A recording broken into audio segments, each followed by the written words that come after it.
Welcome to the webinar. We're just letting people in now, so we're just going to give everybody a couple of minutes just to come through and then we'll get started.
Okay, well, so we've waited a couple of minutes, so hopefully if anyone else is still to join, they can pick it up as we go along.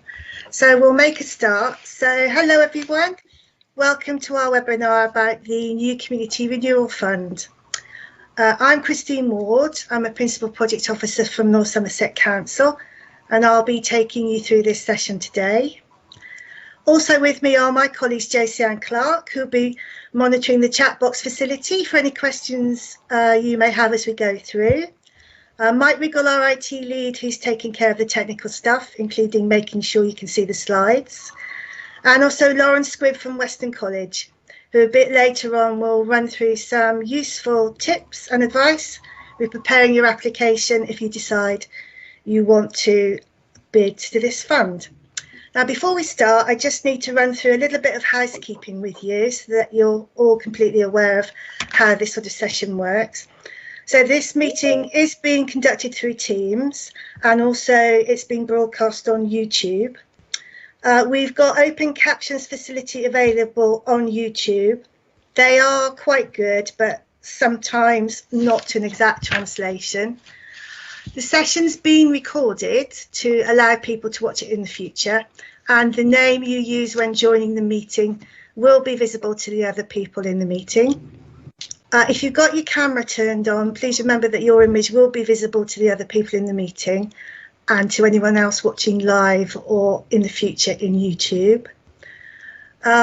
If you've got any questions as we go on, please put them in the chat box. As I said, Josie will be collecting questions and we'll answer as many as we can towards the end of the session. If we can't reply to a question directly in the session, we'll get an answer for you and email you a response as soon as possible. Your questions and your comments will be visible in the chat box in Teams, but they can't be seen on YouTube. It's going to be a short session, about 45 minutes to an hour max. It's been designed just to give you a general overview of the Community Renewal Fund, what it is, who can apply, what types of projects the fund's looking for, and the application process. And if you would like a copy of the presentation, please let us know afterwards and we can email this to you. So with apologies to Professor Whitty, I'll be saying next slide please as we go along, as the slides have been managed from the town hall. So let's get started, and next slide please. So the aims of this webinar, as I said, it's very much an overview of the fund. There is a lot of information available online on the Council's website and also on the Gov.uk website, and we'll be signposting you as to where you can find full details, including where you can find the application form, the guidance notes, and how to contact us if you've got any questions. We'll be highlighting the government's UK objectives on the requirements for the fund, There are 4 national objectives which we'll look at. We'll then outline the approach being taken by North Somerset Council. This is very similar to all local authorities across the UK who've been designated as lead authorities for this fund in their own areas. All lead authorities also have a discretion to add in some local priorities. And there are going to be 2 of these local priorities for North Somerset. And again, we'll look at these in a bit more detail. We're then going to hand over to Lauren, and she's going to offer some hints and tips about making good applications and bids as part of this process. Now I'm going to come back and quickly run through the timetable, practical steps for you as potential bidders, go through the key dates, and also repeat where you can find all this information online. As I said, provide a short opportunity for questions. Because of time constraints, any questions that we're not able to answer in this webinar, we'll take them away in the chat box and get back to you. And it's really great to see all of you here today, but we're also trying to encourage as much interest in the fund as possible. So do please pass on the information you hear today to anyone else you think might be interested in applying. So next slide, please. So what is the Community Renewal Fund? I thought I'd just start off by very quickly reading out to you the formal definition of the fund from the government. And it's the UK Community Renewal Fund is a UK government programme for 2021-2022. This aims to support people and communities most in need across the UK to pilot programmes and new approaches to prepare for the UK Shared Prosperity Fund. It invests in skills, community in place, local businesses and supporting people into employment. So basically what the government's saying there is that it recognises that each area has its own unique challenges, requiring unique solutions, and that as it's local areas who know best how to tackle local challenges, so it should be those local areas that are empowered to do so. The Community Renewal Fund has been set up to help local areas prepare for the launch of the UK Shared Prosperity Fund. And you'll probably see a lot of this over the next 12 months. You'll see referred to as UK SPF. This is the big sort of government fund, which will be replacement for all the EU structural funds, which of course we're no longer eligible to apply for. And that will be launching in 2022. So in essence, the whole of this Community Renewal Fund is a huge pilot project for the government to try new approaches and ideas, test out what works, so that all this helps the format of the new Shared Prosperity Fund when this starts next year. So I think at this point, I do need to be very clear and manage expectations that this fund, it is a competitive process, not just for those of you submitting an application, but also for local authorities when they send in their final portfolio of bids.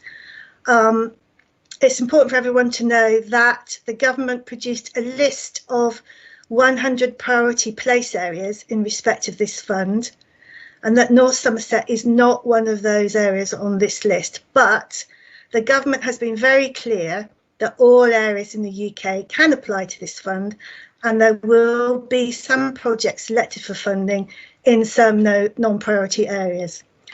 However, when making their final funding decisions, whether or not the project is in a priority or a non-priority area will be one of the factors that the government takes into account. We also need to be very clear and realistic about the timescales for this fund. I'll go into more details about these a bit later on, but this fund is only available during this financial year, so 2021 to 2022. And we've been told that realistically, the earliest the government will be making a final decision as to successful applications is round about mid-July. So the criteria states that the fund runs to the 31st of March 2022, and all funding received for any project has to be spent by then. So effectively, this means that if you're told in mid-July that your application has been successful, you'll have around 7, 8, 8.5 months to carry out, complete and claim all the grant for your project. As well as the 4 national priorities, which we'll come on to in a minute, as I said earlier, all lead authorities are able to add in some local priorities. So for North Somerset, there are 2, and these are inclusion and equality and thriving towns, villages and coastal communities. And we've got a few slides about these later on. You can find all the detailed information, including how to apply, on the council's website, and I'll ask Josiane if she can put the link in the chat box for you as to where you can find that. And on that page you'll find an invitation to bid document, and that contains all the links you need to find the application form, guidance notes, there's a set of frequently asked questions and also some technical notes. Next slide, please. So what could this fund mean for us in North Somerset? We've put here the 4 government national priorities, and those are based around investment in skills, local businesses, communities and place, and supporting people into employment. And we'll look at these in a bit more detail in the next slide. And the 2 local priorities for North Somerset, inclusion and equality, and thriving towns, villages and coastal communities.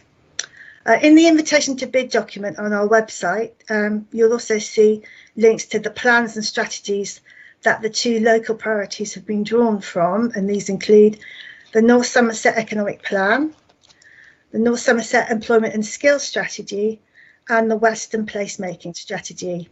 And we've got a couple of slides coming up about each of these shortly. We would encourage larger projects. Collaboration is allowed. Match funding is not mandatory for this fund, but you can do it. It is allowed. But the only thing is you need to be very clear about avoiding additionality in your application form. We're looking at projects that aren't duplicating existing programmes, those that have identified and addressing gaps. This could have been something that's come out of the pandemic or something else. And the government is especially keen on looking for projects that pilot new approaches and new way of doing things. And this all ties in very much to what I said earlier. They're looking at, they're basically using this fund as a test bed as to how they construct the new UK-wide Shared Prosperity Fund they plan on launching next year. The timescales are tight. If you're planning to submit an application, it must be back with us by the 28th of May. And then we have to get everything back to the sponsoring department, which for this fund is the Ministry of Housing, Communities and Local Government, by the 18th of June. And then the government have said that they'll be notifying successful applicants around mid-July. Next slide, please. So these, we just put up here the national priorities. This slide is pretty self-explanatory. So it's the priorities are investment in skills, investment in local businesses, investment in communities and place, and supporting people into employment. The government guidance notes have given some examples of each priority, which we've included here. And of course, this is not an exhaustive list by any means, and there is more information in the fund guidance notes. Next slide, please. So we're now just going to quickly look at the 2 local priorities. As a bit of a general intro as to why the government has allowed lead authorities to include some local priorities. It's sort of all around the COVID-19 pandemic has sort of touched everybody's lives and has impacted on the economic fortunes of all residents, businesses and towns, villages and coastal areas. It's had a profound and immediate impact, as we all know, and there'll be almost certainly a long-lasting recovery and renewal period. Hit particularly hard have been transport, retail, the visitor economy and the creative industries. We also know that unemployment has risen and our young people are especially at risk with fewer job opportunities and apprenticeships. Also, those without access to broadband or the right equipment and skills are at disadvantage. And in addition, as I'm sure we're all aware, there's been a huge pressure on mental and physical health, which really highlighted the ongoing importance of the wellbeing agenda. So the first of the two local priorities is inclusion and equality. Again, this is a very broad theme and can cover far more than the few examples we've given here. It's about looking for projects that will design and deliver solutions that address all the challenges of inequality, and that's about affecting the prosperity, health and well-being of residents. Particularly welcome projects that address pockets of deprivation. For example, Weston-super-Mare, Wirral and Pill, but obviously there's other areas. Looking at the predominance of jobs in low-paid sectors, high job losses in industries like leisure and hospitality, and also projects that will develop workforce skills in emerging sectors, and looking at where gaps can be filled, as well as creating conditions for businesses to retain and retrain the talent that they need. Next slide, please. So this is the second local priority, thriving towns, villages and coastal communities. So this is all about the broad themes of community, connectivity and well-being, as well as a healthy and sustainable environment. So that's all about projects that will deliver a sort of placemaking approach to creating thriving environments for businesses, residents and also visitors. Projects that will develop civic, cultural and community spaces. So all that would result in improved well-being and lifestyles, reducing out commuting, reduction of carbon emissions, and also projects that maximise digital inclusion. As I said earlier, there are links to the various strategies and plans that we use to establish what the two local priorities were going to be in the invitation to bid document on the webpage on our website. And if you want any information about either of these two local priorities, you can also email us for more information. Next slide, please. So we're just going to have a quick look now about the application and the appraisal processes. So obviously the first stage is inviting bids. So this is happening now. And like I said, you've got until the 28th of May to submit your applications. So as an area, North Somerset can apply for up to a maximum of £3 million from this fund, i.e. that's the total amount of all bids we can submit to government from North Somerset. And for the appraisal process, there'll be a small assessment panel. This has not been set up yet, but we will ensure that there is independent representation on the panel for covering each of the 4 national investment priorities for the fund, which we looked at earlier. So that's skills, local businesses, communities in place, and supporting people into employment. Then we'll be doing due diligence. This is part of any normal grant assessment process, for example, checking the basic details of the organisation. So, for example, if we've had an application from a registered charity, they'll be checking the charity's entrance on the Charity Commission database, that sort of thing. Projects will need to account for a 2% management fee of their total project costs to enable the lead authority, which is North Somerset in this case, to undertake management responsibilities. So that's to enable us to allocate a dedicated resource to oversee the projects, making all the funding agreements for the 7 to 8 months that they're being delivered. North Somerset Council then has to submit the project shortlist together with a detailed management and administration plan from us to the government by the 18th of June. Next slide, please. So who can apply?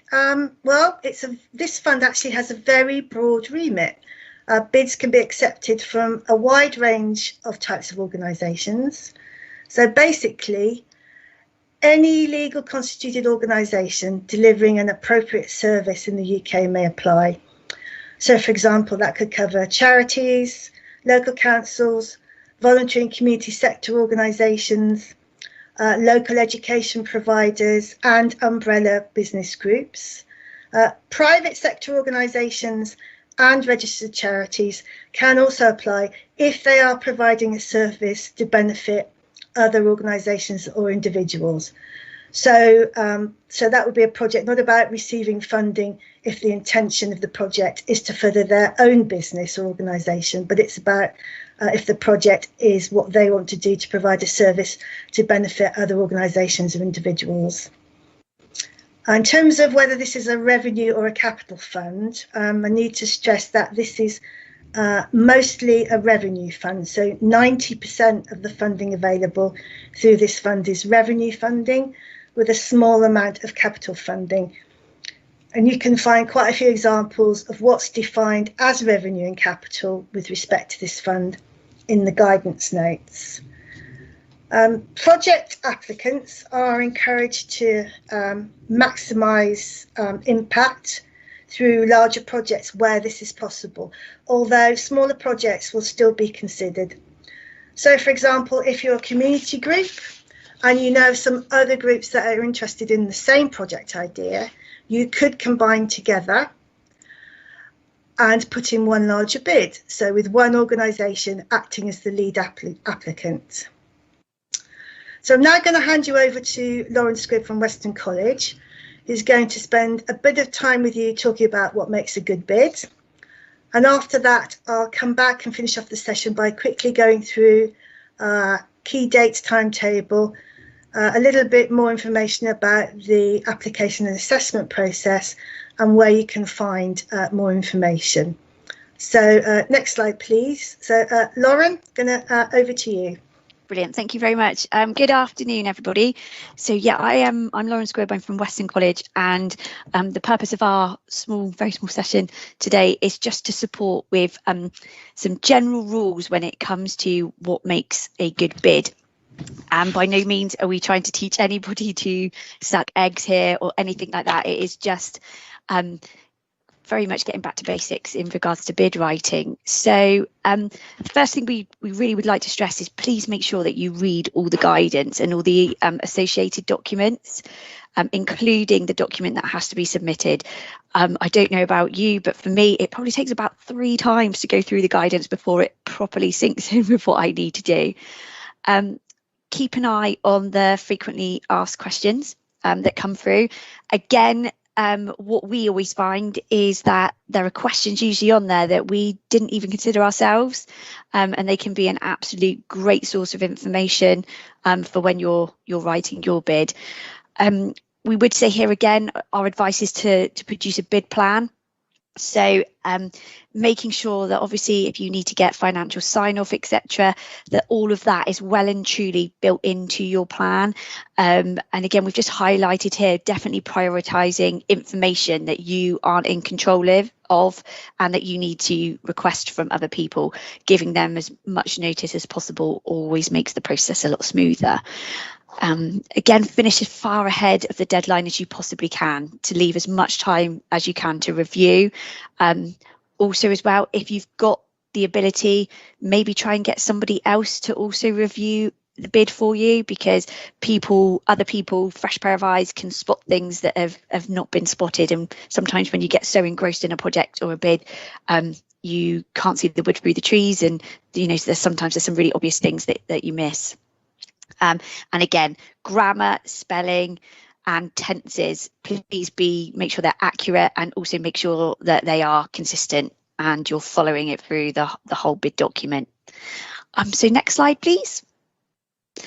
Okay, so word counts. So within this particular bid, there are word counts. Make sure you keep within them and do not go above them. However, if you can keep under word counts, that's also usually advisable. So don't fill answers with words for the sake of doing it. So just be really concise, and if you feel that you've answered it, don't worry that you might have another 100, 200 words left to do. So this is a closed application form. So you can't send through additional attachments. However, you can embed, but just again, really monitor that, because it can then also be counted towards the word count. And again, make sure that you complete all your annexes on your application form. So make sure you go through it from start to finish and complete everything that needs to be completed. So next slide, please. Thank you. Again, read the questions. So make sure that you are answering the question that is in front of you. Also really worth breaking down the question into component parts. Here at the college, we like to highlight any keywords to make sure they're either included within the bid or that they're answered very clearly. Again, crossing out as you go to make sure that you have answered is always a really good tactic to use. And be really aware of the appraisal criteria and make sure that your answers are shaped to match that. And then make sure, where possible, that you evidence your answers. So specifically for this, make sure you're referring to all the different documentation that's been highlighted to you today, all the different plans. Make sure you've got a very good understanding of them and they are reflected throughout your answers. And then where possible, think how to differentiate yourself. So what makes you different to other bidders and to other projects? And make sure that that's really highlighted. Again, nothing wrong with copy and pasting good content, but make sure it directly relates to the question you're answering. So, going back to that, don't fill words and use words for the sake of it. Make sure that you're answering each question specifically. Next slide, please, Mike. Thank you very much. So we've just to finish here, just an example question. And we've just, obviously this will come out in the presentation, but we've just given you an example of highlighting how we would potentially answer this. So how does the proposal align with local needs and long-term strategic plans for local growth? So we've highlighted in red there how we would break down this answer. So first, we would definitely describe our proposal and what it's going to achieve. We're going to explain how it meets local need and making sure then that we're referring to the strategic plans and then also inserting the evidence in there. So if we're looking here of what your project is going to create based upon a need that's within the local priorities. And then finally, looking at the appraisal criteria. So can we demonstrate innovation? Can you demonstrate contribution to net zero? And can you demonstrate a fit against the CRF priorities? So that, as I said, that is an example there of what we would do. And if you do need support, etc., we're on hand to help. So thank you very much. So Mike, can we go over to the next slide if possible? Great, thank you. And then Christine, back to you if that's okay. Thanks very much for that, Lauren. That was very useful and informative. So I've now just got a few more slides to quickly run through with you, just to tell you about some key dates, a little bit more about the assessment process and where you can find out more information. So the first thing to really stress is if there is any additional advice or support you need, please email us. The email address is there on the slide. That's business@n-somerset.gov.uk. We'll do our very best to help. We appreciate that the application form and guidance notes are not always quite straightforward. And in terms of applicants looking for other partner organisations to collaborate with, again, please email us if you think we can help.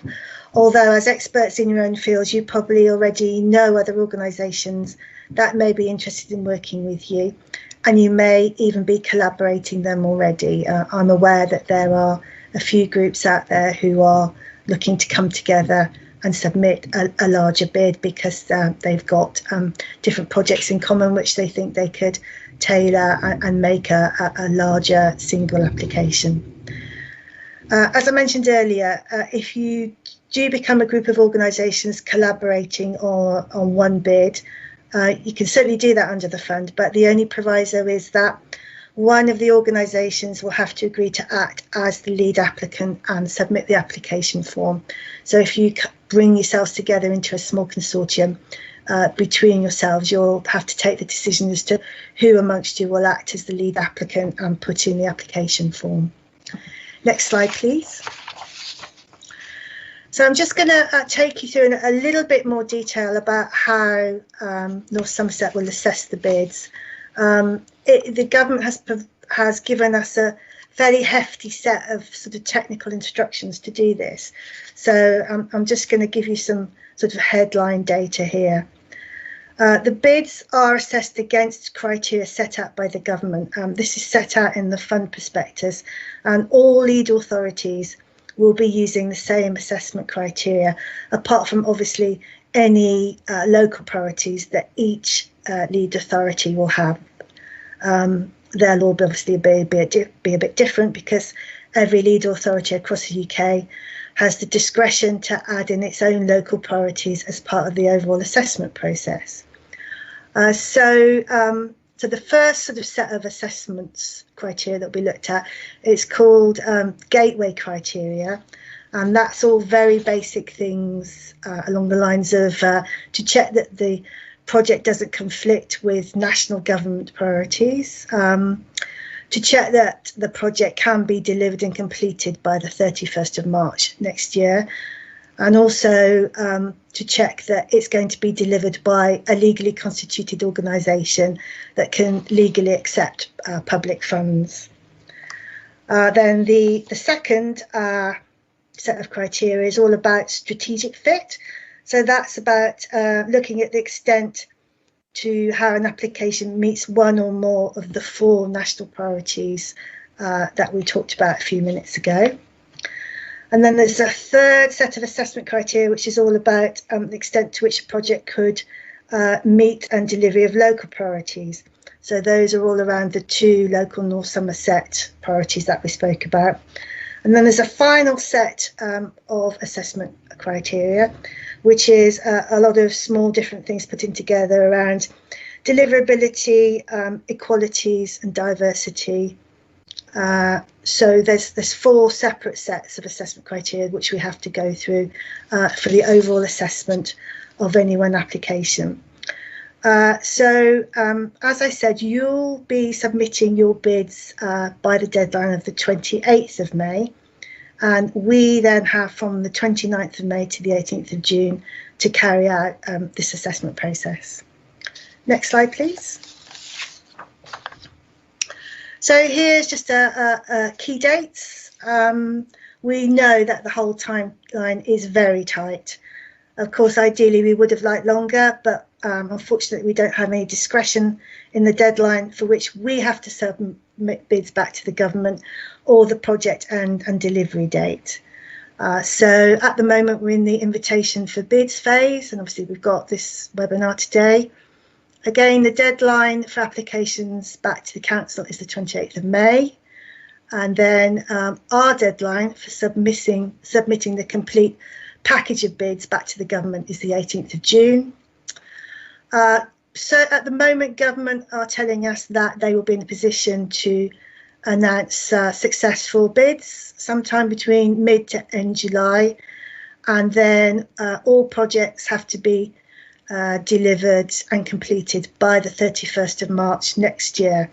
Obviously the 31st of March is the final date, but we'd probably suggest something like 15th of March as your sort of basic practical completion date for your project. Next slide, please.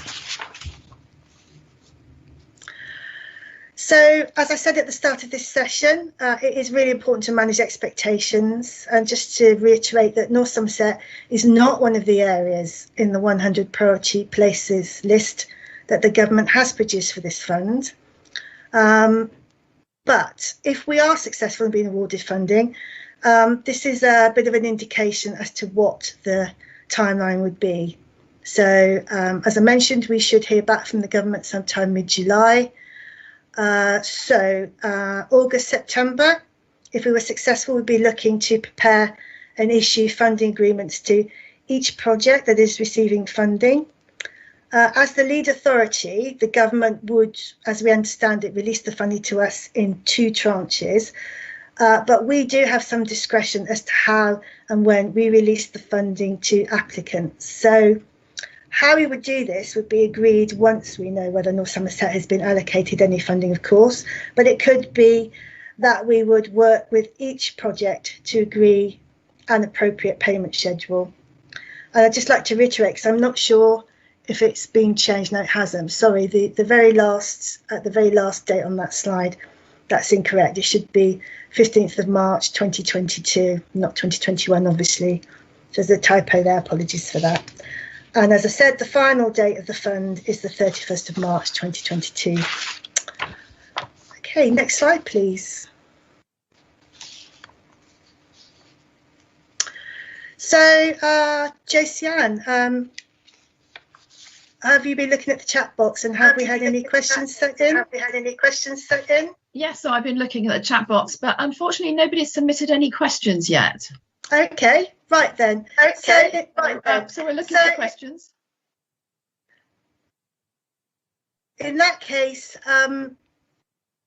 if anybody has got any questions, if you don't want to actually put them in the chat box now, please contact us at the email address I gave out earlier. That's business@n-somerset.gov.uk.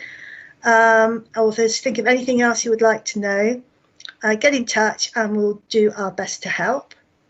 That was a very quick overview of the Community Renewal Fund. It hasn't been possible to go into every detail. I would really strongly suggest that you set aside some quiet time to read everything through initially, as there is quite a bit of detailed technical information in the guidance notes. This is quite a technical sort of funding programme that the government's putting on.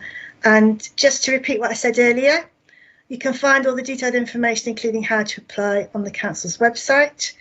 And when you get to the page, there's an invitation to bid document on the page, which contains all the links you'll need to find the application form, the guidance notes. There is quite a useful set of frequently asked questions there as well, and also some technical notes.